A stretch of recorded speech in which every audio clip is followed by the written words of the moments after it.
Hello बच्चों, कैसे हो आप सब लोग। आई होप आपने पिछले जो लेक्चर्स हैं वो आपने देख लिए होंगे, और अगर देख लिए हैं तो या तो समझ में आ गए होंगे। समझ में आ गए हैं तो बहुत अच्छी बात है, और अगर नहीं समझ में आए हैं, कोई डाउट है, तो आप ड्रोना ऐप से मुझे आप कांटेक्ट कर सकते हैं। You can ask me any query. Okay, कुछ प्रॉब्लम आ रही है किसी वीडियो में तो भी आप मुझे बोल सकते हैं। कहीं कोई प्रॉब्लम आ रही है वीडियो को समझने में, कोई कंटेंट समझ में नहीं आ रहा है, तो you can ask me there. Okay, so हमने लास्ट लेक्चर में हमने पढ़ा था न्यूक्लियस के बारे में। ठीक है, न्यूक्लियस का स्ट्रक्चर हमने पढ़ लिया था, हमने उसके फंक्शंस भी पढ़ लिए थे कि क्या फंक्शंस थे बच्चों उसके। रिकॉल करो उसका क्या फंक्शन था। जितनी भी मेटाबॉलिक एक्टिविटीज हैं उसको क्या करना है, कंट्रोल करने का काम कौन करता है, न्यूक्लियस करता है। सेल डिवीजन जो है वो भी न्यूक्लियस करता है ना। जितने भी फंक्शंस हैं उनको कौन परफॉर्म करता है, न्यूक्लियस। एंड अब हम बात करते हैं क्रोमोसोम के बारे में। सो क्रोमोसोम्स क्या हैं।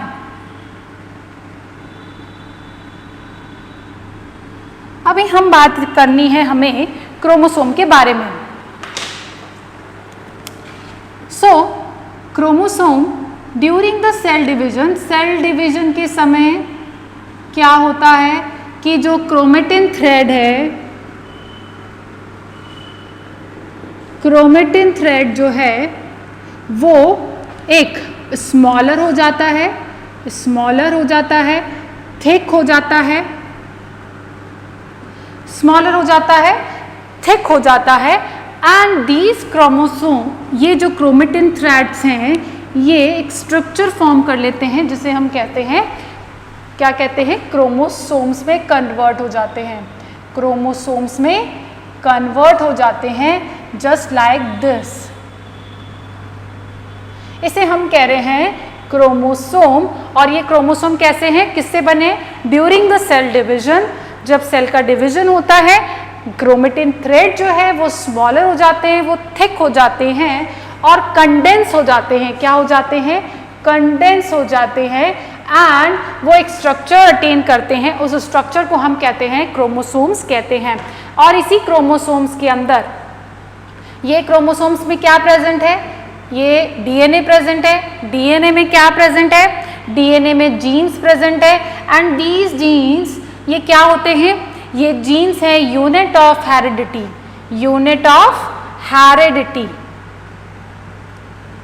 हेरिडिटी की यूनिट है।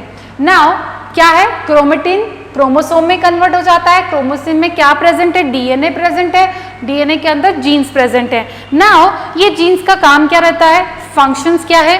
सो जीन्स बेसिकली क्या है, it is a segment of the DNA. आपको कंफ्यूज नहीं होना है, DNA it's a whole genetic material and gene is a segment, it is a segment of DNA. So ये जो जीन्स हैं, ये सेगमेंट ऑफ जो डीएनए है, it is called as known as unit of heredity.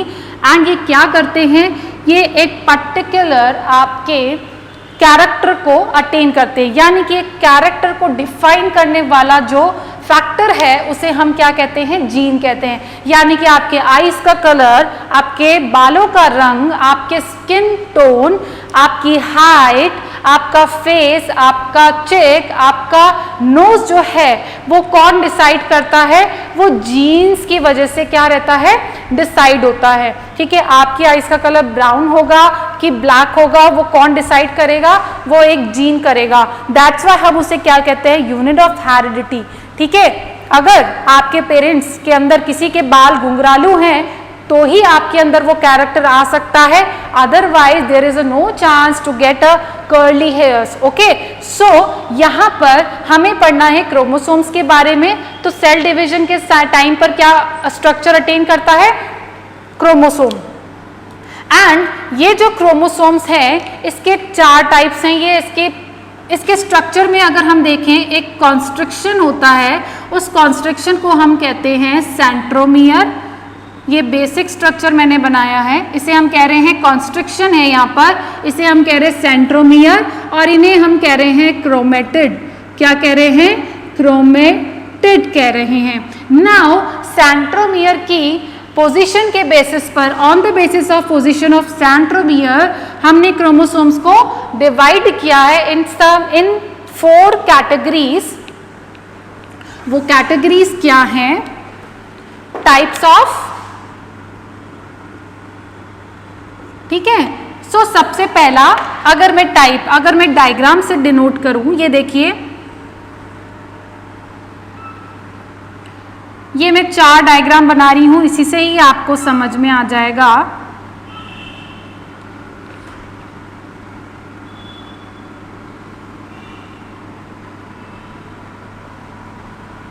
देखो बच्चों, क्या है, सेंट्रोमियर के बेसिस पे हमने क्रोमोसोम्स को क्या कर दिया, उसकी लेंथ एंड सेंट्रोमियर के बेसिस पर क्या कर दिया, लेंथ एंड सेंट्रोमियर के बेसिस पर क्या कर दिया, हमने डिवाइड कर दिया है क्रोमोसोम्स को। सबसे पहला जो टाइप है, इसे हम कहते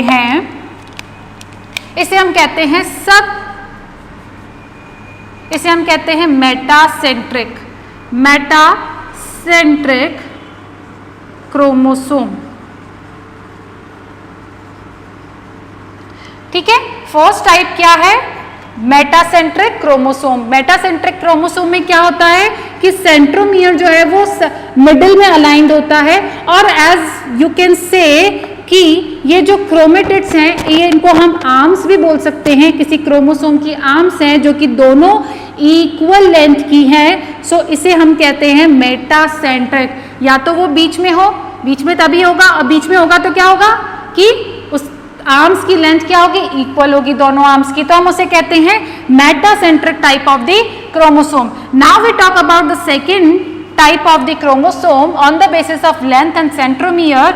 सो इसे हम कहते हैं सब मेटासेंट्रिक। क्या कह रहे हैं, सब मेटासेंट्रिक। सब मेटासेंट्रिक क्रोमोसोम का क्या मतलब है, इसका मतलब है कि जो सेंट्रोमियर है वो थोड़ा सा क्या है, दोनों सेंट्रोमियर को भूल जाइए। अब ये जो लेंथ है आर्म्स की, वो एक जो आर्म होगी वो स्मॉलर होगी। So one arm is smaller than the other arm, it is called as sub metacentric type of the chromosome. Okay, एक आर्म तो कैसी है, लॉन्ग है, एक आर्म थोड़ी सी छोटी है, तो हम उसे कह रहे हैं सब metacentric type of the chromosome. Now we talk about the third type of the chromosome, which is known as acrocentric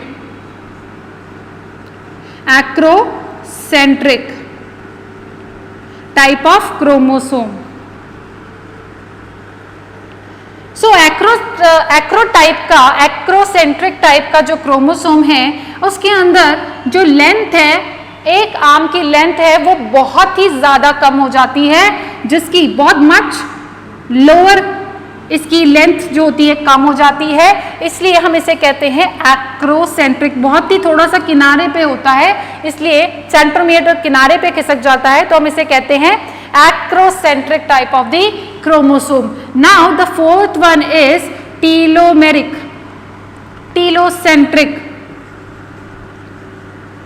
telocentric chromosome. Chromosome के जो टिप्स होते हैं, उनको क्या कहते हैं, इनको टीलोमेयर्स कहते हैं। क्रोमोसोम के ये जो टिप्स है, इनको हम क्या कह रहे हैं, इनको हम कह रहे हैं टीलोमेयर।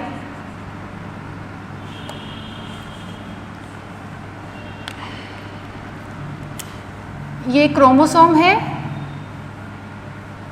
और इनके जो टिप्स हैं, इनके टिप्स को हम क्या कहते हैं, इनके टिप्स को कहते हैं टीलोमेयर। क्या बोल रहे हैं, टीलोमेयर कह रहे हैं। नाउ यहां पर जब एक सेंट्रोमियर जो है वो बिल्कुल टीलोमेयर पर प्रेजेंट हो, एकदम टीलोमेयर के टिप पर प्रेजेंट हो, तो हम उसे कहते हैं telocentric type of the chromosome. बच्चों ये बहुत इजी है, सिर्फ आपको डायग्राम याद रखना है, metacentric, sub metacentric, acrocentric and the telocentric type of the chromosomes. So यहां पर ये टाइप्स जो हो गए कंप्लीट हो गए। अब हमें देखना है कि इनका फंक्शन क्या है। फंक्शन ये है कि सेल डिवीजन के समय ये क्या करते हैं, एक इंफॉर्मेशन को एक जनरेशन से दूसरी जनरेशन में पास ऑन करने का काम करते हैं क्रोमोसोम्स। नाउ अब प्रोकैरियोट्स के अंदर खास बात क्या है यहाँ पर कि प्रोकैरियोट्स के अंदर एंड यूकैरियोट्स में दोनों में डिफरेंस होता है क्रोमोसोम में। प्रोकैरियोट्स के अंदर एक ही क्रोमोसोम होता है जबकि यूकैरियोट के अंदर more than one.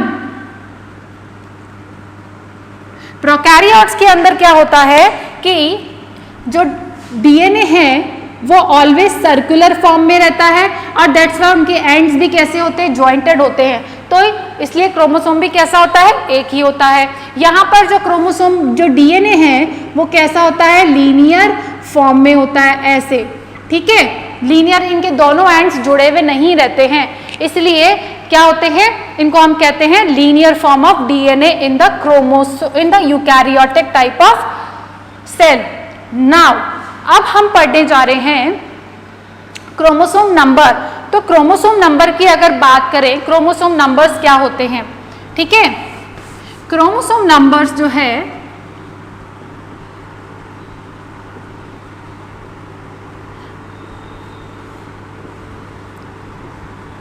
Chromosome numbers जो हैं सभी एनिमल्स यानी कि डिफरेंट काइंड ऑफ एनिमल्स को हम क्या कहेंगे, स्पीशीज, जैसे कि ह्यूमंस किस में आते हैं, मैमल्स जो है काइंड ऑफ स्पीशीज है, हम एक स्पीशीज है, डॉग की एक अलग स्पीशी है, काऊ की अलग स्पीशी है। प्लांट्स के अंदर बात करें तो पोटैटो एक अलग स्पीशी है, टमाटो एक अलग स्पीशी है, मेज एक अलग स्पीशी है। तो अलग अलग स्पीशीज में अलग अलग नंबर ऑफ क्रोमोसोम्स हो सकते हैं। Okay, number of chromosomes generally are different in the different kind of species, लेकिन एक सेम स्पीशीज के जितने भी पॉपुलेशन है उन सभी के अंदर जो क्रोमोसोम नंबर होगा that would be same. So humans के अंदर, in all the human beings, उनके अंदर 46 ऑफ द क्रोमोसोम्स होते हैं। ये हमें पता है, नहीं पता है तो अब याद रखना 46 टाइप क्रोमोसोम नंबर होता है, ठीक है। अब जैसे माउस के अंदर बात करें, रैट के अंदर बात करें, रैट के अंदर 40 क्रोमोसोम्स होते हैं। कितने होते हैं, 40 क्रोमोसोम्स होते हैं। प्लांट्स में बात करें तो टमाटो के अंदर कितने होते हैं, टमाटो के अंदर होते हैं 24, पोटैटो के अंदर होते हैं 48। कितने होते हैं, 48, just double two the tomato. Chromosomes human के अंदर कितने होते हैं, 46 होते हैं। तो ये तो हो गया chromosome number. Now we will discuss about the organelles, cell organelles के बारे में अब हम डिस्कशन करेंगे। सेल ऑर्गेनल्स, हमने सेल एनवेलप पढ़ लिया, हमने न्यूक्लियस पढ़ लिया, अब हम सेल ऑर्गेनल्स के बारे में पढ़ेंगे और सेल ऑर्गेनल्स में भी हम सबसे पहले पढ़ेंगे माइटोकॉन्ड्रिया के बारे में। Okay,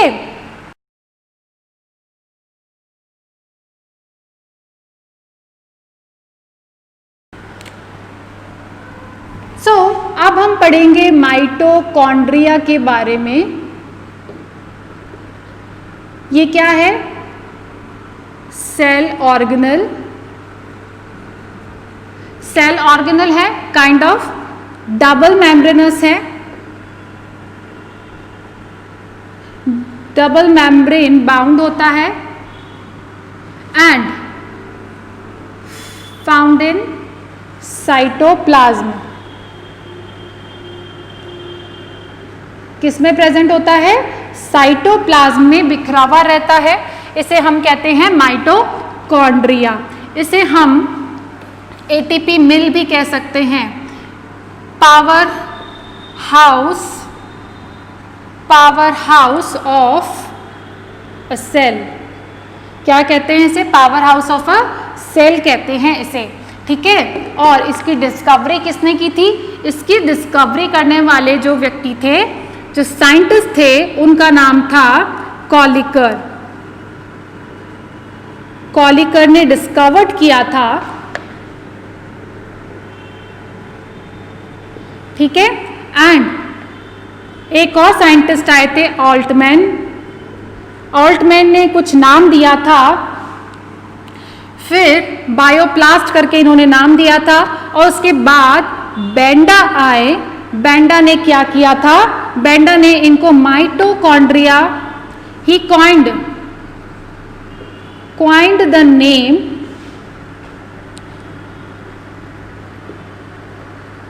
mitochondria. ठीक है, क्या कहते हैं? माइटोकॉन्ड्रिया इन्होंने नाम दिया था बेंडा ने। ठीक है, ये 3 साइंटिस्ट हैं, तीनों कॉलिकर एंड ऑल्टमैन ने। कॉलिकर ने डिस्कवरी की थी, ऑल्टमैन ने भी एक नाम दिया था बायोप्लास्ट। बेंडा जो था उन्होंने इसको नाम दिया था माइटोकॉन्ड्रिया नाम दिया था। नाउ ये जो माइटोकॉन्ड्रिया है, it is a power house of the cell because it generates ATP. क्या का जनरेट करता है? Generate ATP. और ये जो एटीपी है इसका फुल फॉर्म है एडिनोसिन ट्राइफॉस्फेट। क्या है? ट्राइफॉस्फेट। क्या नाम है इसका? Adenosine triphosphate. And it gives energy to each and every cell.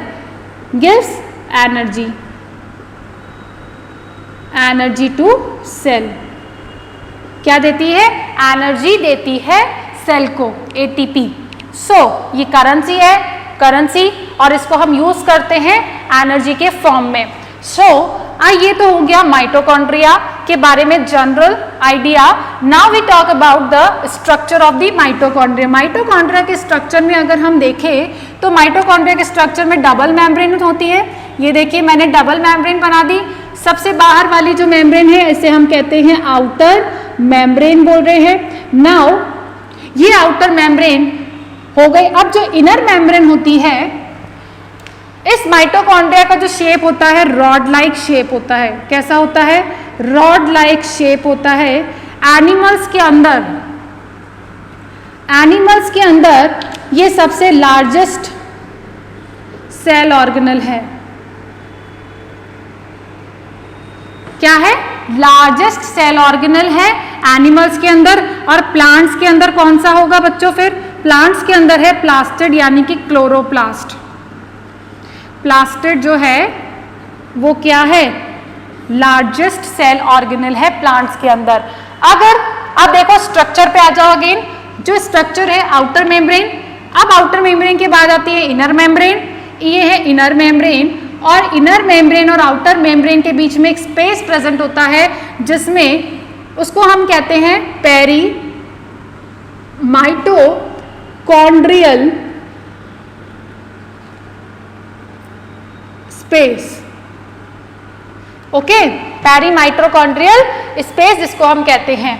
Now ये जो इनर मेम्ब्रेन है वो अंदर ऐसे स्मूथली नहीं होती है। ये क्या होती है कि ये अंदर की तरफ इंवैजिनेट होकर के कुछ फिंगर लाइक प्रोजेक्शन बनाती है, और इसे हम कहते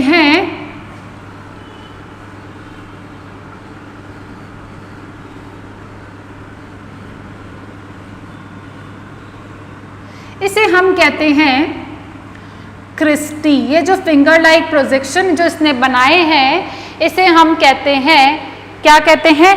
क्रिस्टी कहते हैं। इन्हें हम क्या कह रहे हैं? क्रिस्टी। क्या बोल रहे हैं? क्रिस्टी कह रहे हैं। ठीक है, ये जो इन दोनों के बीच में जो स्पेस है उसको तो हम क्या कह रहे हैं? पेरी माइटोकॉन्ड्रियल स्पेस कह रहे हैं। यहाँ पर अंदर एक जो फ्लूइड प्रेजेंट होता है उसे हम कहते हैं स्ट्रोमा, और यू कैन से मैट्रिक्स। ठीक है, कहीं पे स्ट्रोमा लिखा हुआ रहता है, कहीं पे मैट्रिक्स लिखा हुआ रहता है। नाउ यहाँ पर और क्या प्रेजेंट होता है? इसका खुद का डीएनए प्रेजेंट होता है। क्या प्रेजेंट होता है? डीएनए सर्कुलर फॉर्म में प्रेजेंट होता है डीएनए। नाउ डीएनए के प्रेजेंस की वजह से ये क्या करता है? ये कुछ प्रोटीन्स भी बनाता है, खुद के प्रोटीन्स बनाता है, प्रोटीन बनाता है, और इसके पास खुद का डीएनए है, खुद का डीएनए और प्रोटीन्स बनाता है। तो इसलिए हम इसको क्या कहते हैं? Semi autonomous. Semi autonomous organelle कहते हैं हम इसे। सेमी ऑटोनॉमस ऑर्गेनेल का मतलब ये है, सेमी का मतलब ये है कि कि ये कुछ आइटम्स, कुछ मटेरियल जो है खुद को जो भी इसको रिक्वायरमेंट होती है 100 में से मान लीजिए 60% तो ये खुद बना लेता है, 40% इसको बाहर से लेना पड़ता है, यानी कि साइटोप्लाज्मा से लेना पड़ता है। इसलिए इसे क्या कहते हैं हम? सेमी ऑटोनॉमस ऑर्गेनेल कहते हैं। सो यहाँ पर डीएनए प्रेजेंट होता है, एज वेल एज यहाँ पर कुछ अमाउंट में राइबोसोम्स भी प्रेजेंट होते हैं। क्या प्रेजेंट हैं? Ribosome, which is are 70S type of the ribosomes.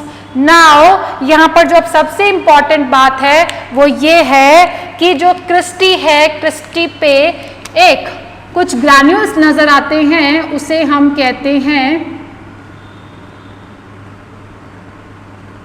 Oxysomes primary particle. यहाँ क्रिस्टी पर लगे हुए रहते हैं कंप्लीटली अंदर की तरफ। इन्हें हम कहते हैं F0 F1 पार्टिकल्स, और इन्हीं को ही हम कहते हैं, इन्हीं को हम ब्रैकेट में लिख लेते हैं, इन्हीं को हम कहते हैं प्राइमरी पार्टिकल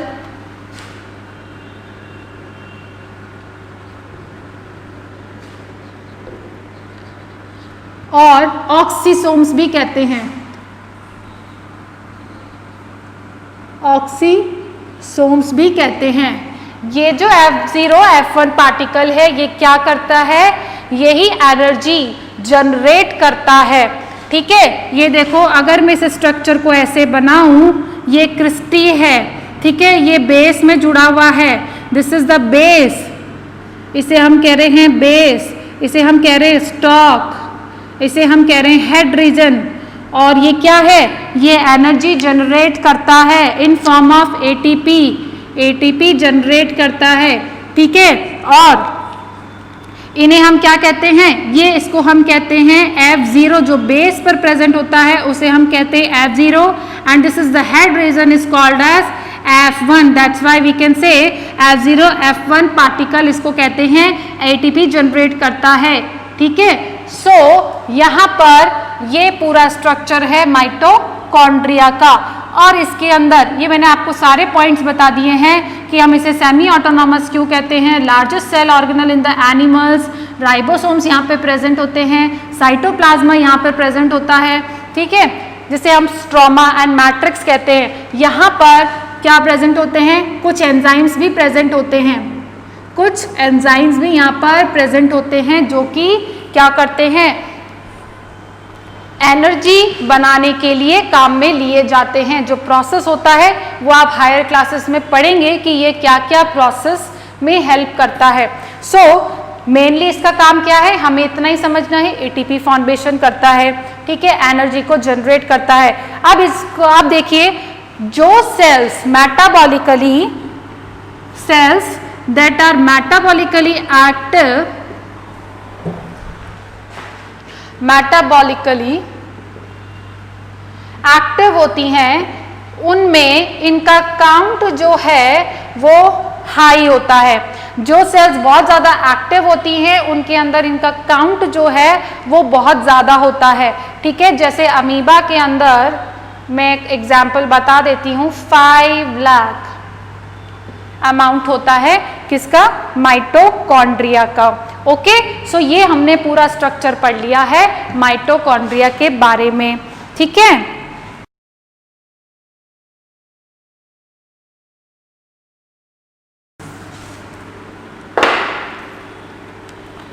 अब हम पढ़ेंगे बच्चों प्लास्टिड के बारे में। किसके बारे में पढ़ेंगे? प्लास्टिड के बारे में पढ़ेंगे। सिंपल,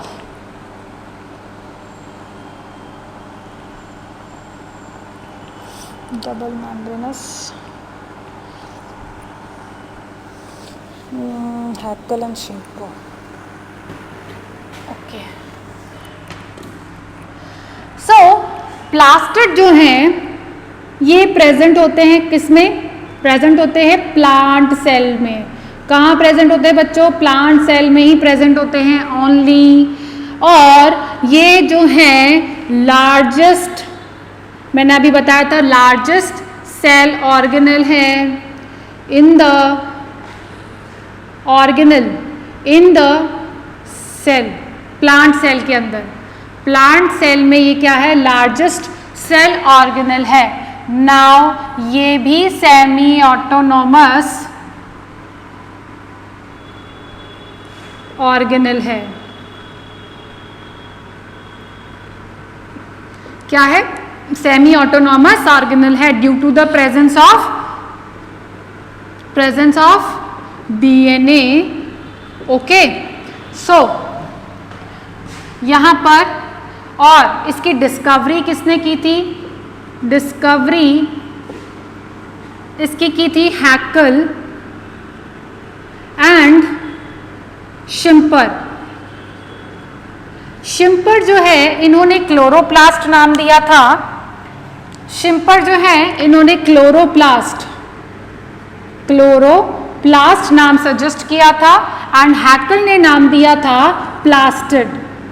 इन्होंने इसे प्लास्टिड कहा और शिम्पर ने इसको क्लोरोप्लास्ट कहा।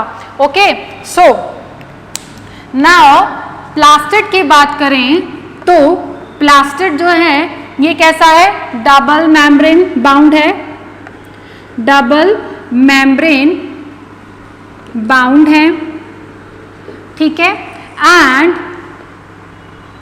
इसका स्ट्रक्चर अगर हम देखें बच्चों, तो देखो इसके स्ट्रक्चर में ये आउटर मेम्ब्रेन है, इसका शेप हर प्लांट्स में, डिफरेंट प्लांट्स में डिफरेंट शेप हो सकता है, cylindrical, rod like, round shape कैसा भी हो सकता है, ओवल शेप भी हो सकता है। सो हम यहाँ पर ओवल शेप बना रहे हैं। ये आउटर मेम्ब्रेन है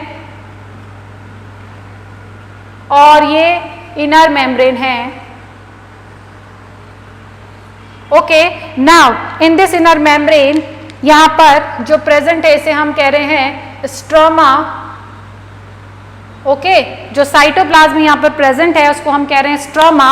एंड यहाँ पर जो क्या खास बात होती है, यहाँ पर कुछ प्रेजेंट होती हैं मेम्ब्रेनस, कुछ लेयर्स प्रेजेंट होती हैं, उनको हम कहते हैं स्टैक ऑफ, ये एक स्टैक्स प्रेजेंट होते हैं जो कि मेम्ब्रेनस होती है और इसे हम कहते हैं, इस पूरे हिस्से को हम कहते हैं ग्रैनम।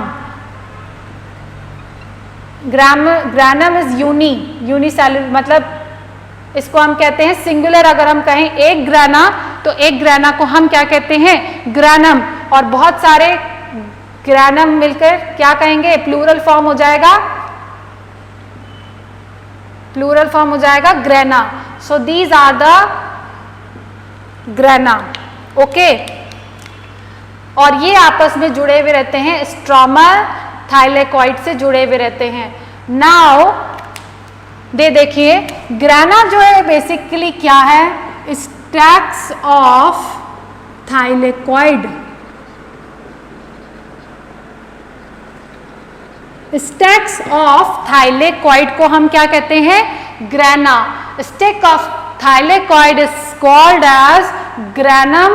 एंड ये जो थाइलेकॉइड हैं मेम्ब्रेनस लेयर्स के होते हैं और ये ऐसे, जैसे आपने अगर 10 सिक्कों को एक साथ रख दो एक के ऊपर एक, कुछ इसी तरह से यहाँ पर ये थाइलेकॉइड अरेंज होते हैं। अब यहाँ पर स्ट्रोमा है, स्ट्रोमा यानी कि यहाँ पर कुछ साइटोप्लाज्म प्रेजेंट है। इस साइटोप्लाज्म में क्या प्रेजेंट है, ये इसका प्रेजेंट है डीएनए, इसको हम कह रहे हैं डीएनए। यहाँ पर इसका न्यूक्लियस जो है प्रेजेंट है और यहाँ पर अगेन राइबोसोम प्रेजेंट है, इन्हें हम कह रहे हैं राइबोसोम्स। इन्हें हम क्या कह रहे हैं, राइबोसोम्स कह रहे हैं।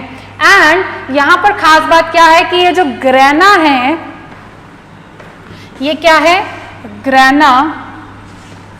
ग्रैना जो है ये क्या करता है, यहाँ पर फोटोसिंथेसिस होता है। क्या होता है, फोटोसिंथेसिस का प्रोसेस होता है। यहाँ पर लाइट रिएक्शन, फोटोसिंथेसिस की भी दो कैटेगरी, दो सब स्टेजेस हैं। First is the light reaction, second is the dark reaction. तो जो लाइट वाला रिएक्शन है, जहां पर लाइट को, सोलर एनर्जी को क्या किया जाता है, सोलर एनर्जी को ट्रैप किया जाता है with the help of this grana. ठीक है, grana, trap by grana, trap by grana. So यहां पर ग्रेनम क्या करता है, लाइट रिएक्शन करता है, ठीक है, सोलर एनर्जी को ट्रैप करता है, ट्रैप करके उसे कन्वर्ट करता है केमिकल एनर्जी में, और ये काम कौन कर रहा है, ग्रेना कर रहा है। सो बेसिकली क्लोरोप्लास्ट का काम क्या है, क्लोरोप्लास्ट का काम है क्या करना, फोटोसिंथेसिस को करवाना। नाउ अब हम बात करते हैं कि क्लोरोप्लास्ट के किस टाइप्स होते हैं। ये जो टाइप्स हैं, अगर हम देखें यहां पर भी जो राइबोसोम्स है बच्चों, वो 70S टाइप का राइबोसोम है, एंड दैट्स व्हाई ये अपने डीएनए भी प्रेजेंट है, राइबोसोम प्रेजेंट है, तो अपना ये दोनों ही माइटोकॉन्ड्रिया एंड क्लोरोप्लास्ट हैं, दोनों ही डिवाइड होते हैं, दोनों ही क्या करते हैं, डीएनए है इनके अंदर, और दोनों ही क्या करते हैं, प्रोटीन सिंथेसिस करते हैं। इसलिए इनको हम दोनों ऑर्गेनल्स को क्या कहते हैं, सेमी ऑटोनॉमस ऑर्गेनल्स कहते हैं। नाउ ये इसके टाइप्स हैं। पहला टाइप है, इसका पहला टाइप है ल्यूकोप्लास्ट। क्या है, ल्यूकोप्लास्ट इसका फर्स्ट टाइप है। सेकंड टाइप है इसका क्रोमोप्लास्ट, एंड थर्ड टाइप है इसका क्लोरोप्लास्ट। क्लोरोप्लास्ट। नाउ इनके फंक्शंस अगर हम देखें तो ल्यूकोप्लास्ट क्या करता है, ल्यूकोप्लास्ट जो है वो फूड को स्टोर करने का काम करता है, फूड स्टोरेज का काम करता है ना, फ्रिज कह दो इसको, जितना भी बना ठूस के रख दो फ्रिज के अंदर, तो ल्यूकोप्लास्ट यही काम करता है, food, lipid, protein and carbohydrate को क्या करके रखता है, कार्बोहाइड्रेट को क्या करके रखता है, स्टोर करके रखता है। क्रोमोप्लास्ट क्या करता है, gives colour to fruit and flowers. क्या करता है, कलर देता है फ्रूट एंड फ्लावर्स को। क्लोरोप्लास्ट क्या करता है, फोटोसिंथेसिस करता है, एंड ये ओनली ग्रीन प्लांट्स में ही प्रेजेंट होता है, present in only green plants. Okay, so ये हमारा यहाँ पर कंप्लीट हो गया। इसके फंक्शंस क्या है, फंक्शंस है इसका फोटोसिंथेसिस करवाना, ठीक है, फोटोसिंथेसिस से ही क्या बनता है, हाँ, फूड बनता है। उस फूड को वो स्टोर करके रखते हैं यहाँ ल्यूकोप्लास्ट में, और क्लोरोप्लास्ट के अंदर जो एक पिगमेंट प्रेजेंट होता है जो कि ग्रीन कलर प्रोवाइड करता है, वो है क्लोरोफिल। यहाँ पर क्या करता है, क्लोरोफिल यहाँ पर प्रेजेंट होता है। ये क्लोरोफिल जो है वो सोलर एनर्जी को ट्रैप करता है। कौन करता है, ग्राना के अंदर क्लोरोफिल प्रेजेंट है, और क्लोरोफिल जो क्या करता है, सोलर एनर्जी को ट्रैप करके उसको केमिकल एनर्जी में कन्वर्ट करता है, ठीक है, फिर उससे वो खाना बनाता है, अपना फूड बनाता है। So this is about the plastid and उसके टाइप्स की बात कर ली हमने। नाउ नेक्स्ट लेक्चर में हम पढ़ेंगे कि हमको, अब नेक्स्ट लेक्चर में हम पढ़ेंगे अदर ऑर्गेनल्स के बारे में पढ़ेंगे, ठीक है बच्चों। कोई डाउट हो तो आप मुझसे पूछ लीजिएगा ड्रोना ऐप के थ्रू, ओके। बिल्कुल भी मत झिझकना कि मैम क्या बोलेंगी, तो आपको जब भी कोई क्वेरी हो you can ask me, okay. चलो बाय बाय।